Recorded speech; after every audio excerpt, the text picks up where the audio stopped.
What's going on, world? Steve Dad back with another episode of my weekly mobile home investing overview. But before I jump into that video, I'm actually going to cut and input this short video of me utilizing a sous vide. For those of you who aren't familiar with it, I'm not very familiar with it, but I figured I'll pick up one for my wife for Christmas. So here I am. I also picked up a food saver for you. Pretty much, you take meat, you put in that not a Ziploc bag, whatever it is, a soup food saver, sucks all the air out. You seal it at both ends, and then you take that and you pretty much dip it down into a water bath. What led me to trying to pick this up? Oh yeah, it has Wi-Fi. That's pretty awesome. What led me to trying to pick this item up was I guess about a month ago for my daughter's birthday, we went to a steakhouse because she wanted to try A5 Wagyu steak. Which was absolutely amazing. I'm really not much of a red meat eater, but I really don't want to spend a lot of money on steaks that I don't know how to cook well. But anyways, here are my medium rare results using the sous vide. Hey, if you guys want to see a video, comment down below. And I'll kind of just go into like an overview about it and kind of maybe do a bit of a review. But anyways, back to mobile homes. Here we go. All right, so a quick overview of my week. I actually, as I mentioned before in one of my other videos, I shoot real estate photography.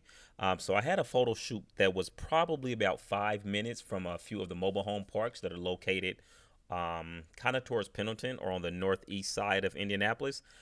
So what I did was utilize the time since I was already out that way, and I drove through a few of the parks. Except this time, unlike my last video where I kind of just almost skimmed through the parks. Since I was going through fewer parks and I had more time, I just kind of figured I would go up and down each of the rows. So I literally went up and down every street in the parks that I went through. What's really cool about that is I got to look and see if there's any for sale signs. Of course, I got to see a lot of those no trespassing signs, which I usually would slow down and get excited because they look like for sale signs, but then they weren't. Something else I had going on in week number 3 is I noticed there was a Facebook Marketplace listing for a mobile home, and it went from pending to being available. And it had done this a couple of times. So, anyways, I went ahead and I reached out and arranged a time to meet with the owner, with the seller.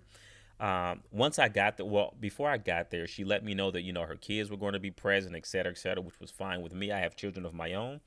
So when I got there, I probably spent about the first 10 minutes or so just kind of talking in general with everyone, joking around with the kids. One of them had on an Incredibles shirt, so we sat there and debated about superheroes and which of the Incredibles were the best and things like that.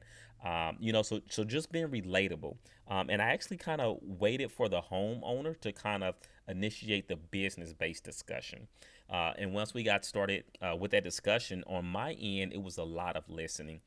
This is one of those things that I guess I've learned in multiple industries that I've been in, but I'm sure it applies to the mobile home industry as well. Like, spend a lot of time listening. The more time you spend listening, the more you learn. The more you learn about a person, the better you are at helping them to solve their problems.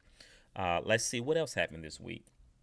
Well, that specific property, just to give a few of the details, it did have some water damage. There were soft floors by the bathtub, and then in front and behind the sink, I noticed that there were some soft floor issues. So I had to definitely take those into consideration. I don't think they're absolute deal breakers. I mean, with single family homes, I've definitely dealt with worse. Um, I also, while I was over there, I noticed that there was another home that was for sale in the exact same park. So I called that owner also because, after all, I was over there, although she said that she wasn't available at the time. So she told me to give her a call back, which is on my to-do list. Um, I drove through other nearby parks, and this was pretty much made easy because I had that helpful pings that I had put on my maps. If you watch my first video, if you haven't already, I kind of go into detail about how I added the different mobile home parks and details about those parks so I can keep up with everything. Really cool video. So after you finish watching this video, like, subscribe, comment if you choose to. Go ahead and hit that bell notification, and then that last video, or that first video, will have more details. All right, so the next thing I did, kind of going back to a tip that I received from Calvin on the Clubhouse app. He was in there hosting a group, so I just, as usual, kind of popped my head in just to kind of take a few notes and things like that. But one of the things that he mentioned was just how beneficial starting a Facebook group was. So, it's one of those things in life. I'm a firm believer. I've said this before. You don't always have to reinvent the wheel. You may build it a little bit differently than somebody else, but ultimately, if you see a model that works, replicate it, right? Learn from somebody else instead of having to go through those bumpy roads on your own. So basically, what I did was I started another Facebook page. And what's significant about this page is, for the most part, all of the friends, well, my goal is that all, or at least most of the friends I have on that page have some interest in mobile homes, whether it's buying them, selling, wholesaling, seller financing, owning mobile home parks, whatever it may be, or looking for one to purchase for their own. Whatever it may be, I try to get it to the where everyone on that page has some interest. I have a few different Facebook pages because I run a few different businesses, and I've just gotten to the point where it's just a lot easier for me to just kind of separate those platforms in a sense. So what I've been doing is, every time I look and see someone list a mobile home for sale, or looking to buy one, or whatever it is, I go ahead and send out a friend request. Well, backtrack. Looking to buy or sell in Indiana, I go ahead and send out a friend request. So again, the intent of that specific page, as well as that group, is to collect a lot of different people who are interested in mobile homes in Indiana, so that when I do decide to start a Facebook group, I basically can send out a request to all of those individuals. And I think there will be a high likelihood that the vast majority of people will actually go ahead and subscribe to the page. Once I get a decent following, I can work on building from there. Again, this is all in theory, so we'll have to see how things go. Week number 3, what else happened? I got to speak with the park manager. I learned a lot of details. I actually learned that the owners of the mobile home that I went and looked at, they had a court date coming up in 1 week. And basically, they were firm on price, and I already, I asked them if they were open to negotiating. At first, she was like, she would talk to her husband, and then she's like, no, we're not willing to budge at all. So, it was a little awkward for me, because what happened is, when I spoke with the park manager, I found out that the park manager was actually headed to put a lien on their property on Tuesday, which is just a few days away. And, I did check, and I would have had the opportunity to help and keep them from going through that process. Of course, then they wouldn't have it on the. Anyways, they didn't want to budge. So I guess I just didn't want to get. I don't know. I kind of had my mindset that the number they had wasn't a good price for that property.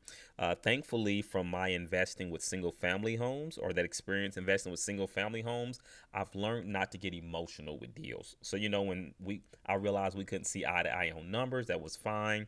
I reached out to actually the park manager, and I just kind of let him know that, hey, there's a bit of discrepancy on numbers. They're not budging. So just wanted, because I had already spoke with the park manager about putting in an application. So just kind of letting them know, because I didn't want to seem like one of those people who are, wasting the park manager's time, but they're not really showing interest. But in the email I sent to the park manager, I did ask them to keep me in mind for any upcoming deals that they may have. So hopefully something will come from that. Let's see. I finally went ahead and I started updating some of my pictures. So when I first started the page, I really just had the default pictures, and that's Facebook, Instagram, my profile picture on Clubhouse, like all that stuff. So I went ahead and threw together a little image that has like a picture of me pointing to a mobile. Actually, it's probably be my background on this YouTube channel at some point. But like a picture of me pointing to a mobile home, saying I buy mobile homes, or we buy mobile homes, or something like that. I'm a bit torn. I don't know. I'll just have to try and keep track of my analytics. I don't know if some people will look at that when I make an attempt to purchase and say, oh, well, this is just some guy trying to get a mobile home and he doesn't want to pay much, or what. So I've got, like I said, a couple different accounts. So I'll kind of toggle between those and see what type of feedback I get. But on the bright side of things, if people are actually looking to sell, they may run across that page, especially if they know they need a quick cash sale, and they may actually reach out to me for that reason. So we'll see how that goes. Let's see. Oh, and I did end up pricing out the bandit signs. I think what I'm going to end up doing is just ordering some blank bandit signs and then some spray paint just to make them up.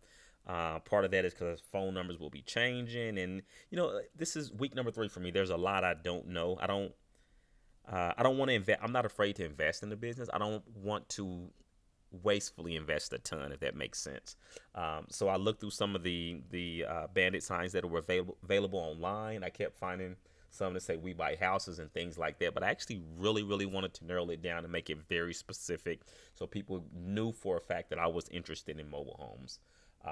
Not 100% sure what that sign is going to say, but hopefully I'll have that situated by next week. Hey, I appreciate it. If you made it to the end of this video, I appreciate you being here. Again, this is an opportunity for other people who start fresh in the mobile home park investing. I kind of want them to be able to walk through and, learn some of my struggles, my ups and my downs, see how long it takes me to get my first deal. I know everybody's story is different, but I'm sharing my story. So hopefully you enjoy it. Stay tuned. I'll have another episode for you next week.